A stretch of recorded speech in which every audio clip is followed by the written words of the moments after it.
Some of the things that you've been struggling with in a major way right now, if you were to look back into your family history, you would see a pattern. Whether we're talking about substance abuse, addictions, relationship discord, debilitating diseases, mental health challenges, these are often the result of cycles of generational dysfunction. But the good news is, by the grace of God, those will stop with your generation. My name is Darian Claxton. I'm the author of the Bending Bows of Bronze Spiritual Warfare devotional series. And this is day 25 of 31 nuggets from the newest book in that series, Subdue the Enemy Under Your Feet.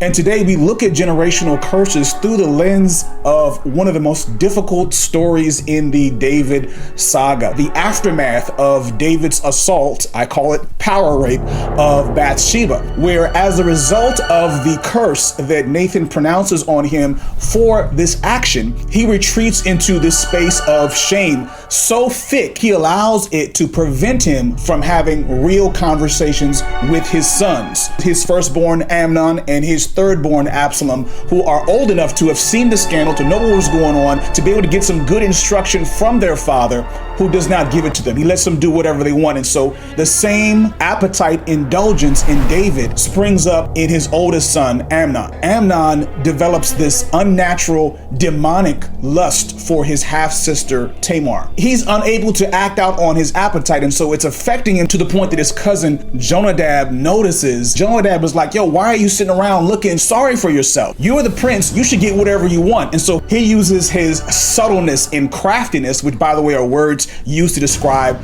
the devil in Genesis 3, to advise Amnon to lie about him being sick and asking his father David to allow Tamar to bring him some food. Amnon takes advantage of her, he assaults her, and his alleged love for her instantly turns into hatred, and he banishes her from her house. Now she's a desolate woman for the rest of her life. It's a very troubling story. Your initial giving into your flesh hopefully will never turn into that travesty, but you will find that some of the same individuals in that story are in your story. There is a Jonadab convincing you that you deserve it. Whatever that appetite craving is, there is someone, whether it's somebody in your space, whether it's the algorithm, whether it's even your own thoughts, that need to be taken into captivity, as 2 Corinthians 10:5 says, that may disguise your reasoning for indulging in an appetite as self-care, as honesty, as what you deserve.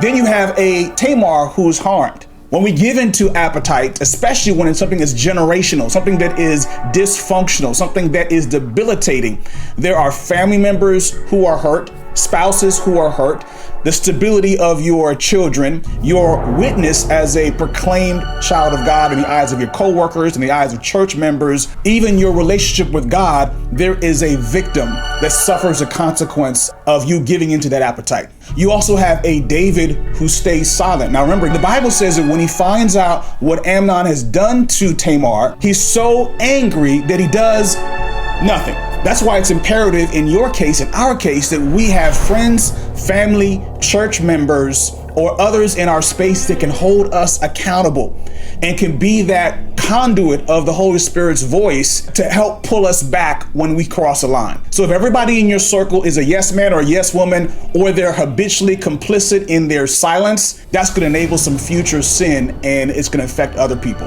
As a result of David's gross inaction, we see resentment, which we'll talk about in tomorrow's video, fester in his third son, Absalom, because Absalom is Tamar's full brother, and he's watching his father for 2 years, hoping that he will do something, and he never does it. And so now this curse that could have been prevented from the beginning, with David's self-preservation and sitting on the palace roof and being idle, leading to his rape of Bathsheba and leading to him being idle about raising his sons, this thing could have been stopped at any point.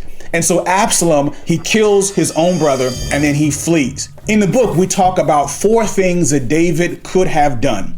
and what we can still do when we consider things that have been passed down to our generation, that we have not just the ability, but the obligation and responsibility to pray for godly discernment, to see those curses that have been passed on to us and to stop them where they stand. I do want to leave with you one of the warfare tactics that we put in this chapter, and that is, if you have children or grandchildren, you can give them a huge advantage in their spiritual battles by, instead of keeping silent about the things that you've struggled with, being transparent when they're of age. Again, we're asking God for wisdom on when and how to have those conversations that can equip the next generation about the things that have been passed on to them. This is one of the first steps in breaking generational curses. You can get the full details by going to bendingbowlsofbronze.com, grabbing this book in paperback or in audiobook format. If you want a free sample of the devotional, just put generational curse breaker in the comments. That is our responsibility as parents,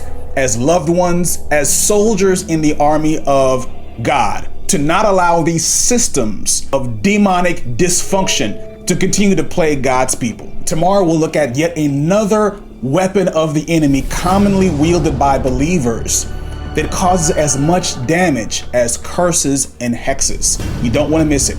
See you then.